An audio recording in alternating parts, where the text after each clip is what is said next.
Week 1 victory over Jamestown. Let's go back to that game.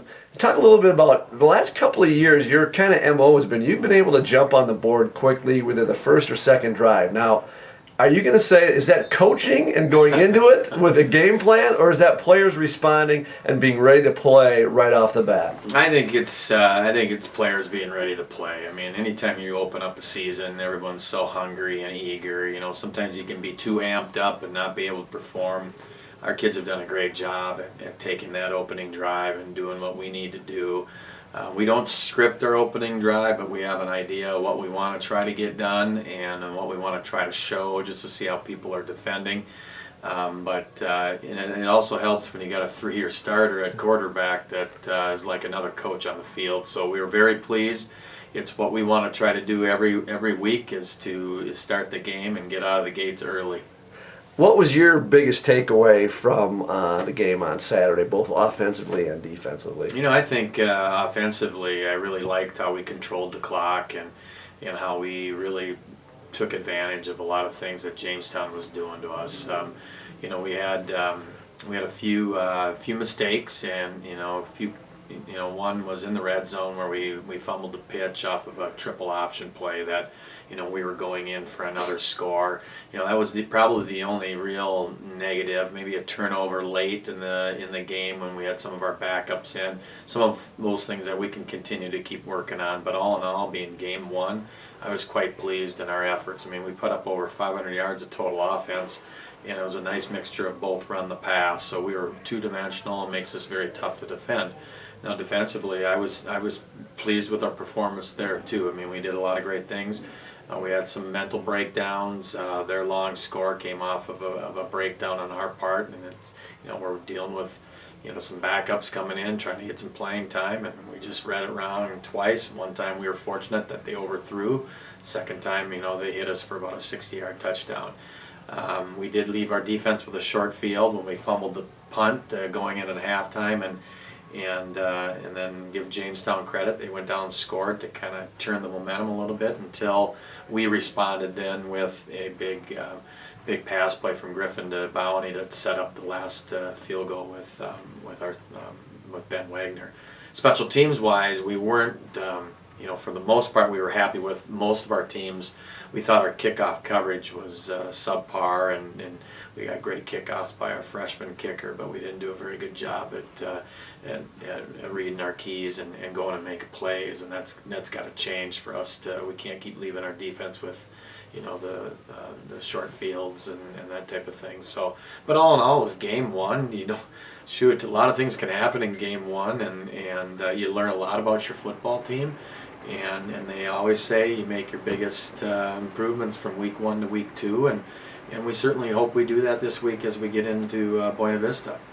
Last question about Jamestown. You talked about a little bit about that right before the end of the first half. Was it confidence because you gave up the touchdown and there was only 25, 26 seconds left on that clock? Is it different if you didn't have a kicker like Ben Wagner, knowing that he can connect from 40, 42 in?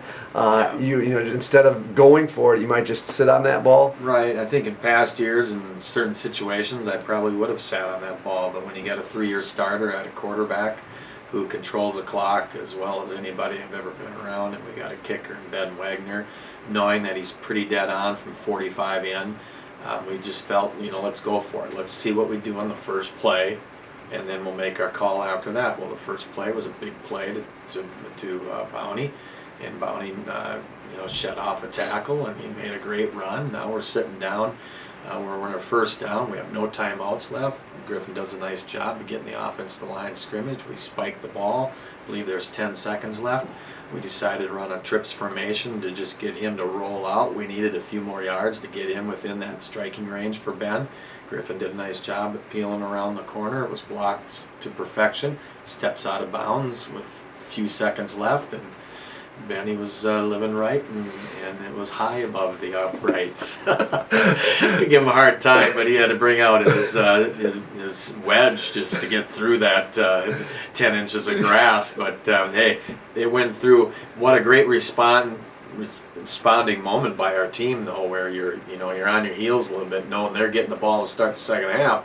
but we come right back down and put 3 on the board before the half to kind of get the momentum back in our corner. Now let's look forward to Buena Vista this week.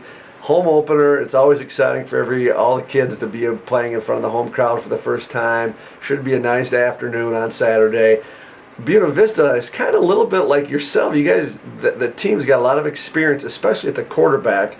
The quarterback they bring in is also a 2-year starter. Talk about what they do offensively very well, and then also defensively. Well, first of all, Buena Vista is a very experienced football team. Last week's score with Platteville does not speak in favor of Buena Vista because 7 turnovers. It was like our Bethel game a year ago. You can't have 1 turnover against a really good team. Platteville's the number 8 team in the country. They got a lot of experience back. They got 15 starters back, 8 on the offensive side of the ball. Their quarterback, Bobby Brown, has been playing since he was a freshman. He's a 5th-year senior. They've got experience. They've got a nice running back. They've got a solid offensive line. They've got weapons to throw to. They got a big tight end. What hurt them is the 4 interceptions and 2 fumbles that led to a lot of scores by Platteville. So that score is really misleading. Buena Vista is well coached. Jay Anderson does a great job. They're in an Iowa league that's much like our league, the MIAC. Defensively, they've got 6 returning starters and a core group of guys that do a very nice job. They got a nice defensive line. They do have a few injuries right now too, but I expect a tough game. They got their kicker back. He's both their punter and kicker. He was an all-conference player a year ago, and he's got a great leg on him. So this is a football team that, talking to our kids, don't even look at the score. You go back to our Bethel game from a year ago, and we had 7 turnovers. You tell us if Bethel's that much better than us, and they can say the same thing about Platteville. So we know that we got a test.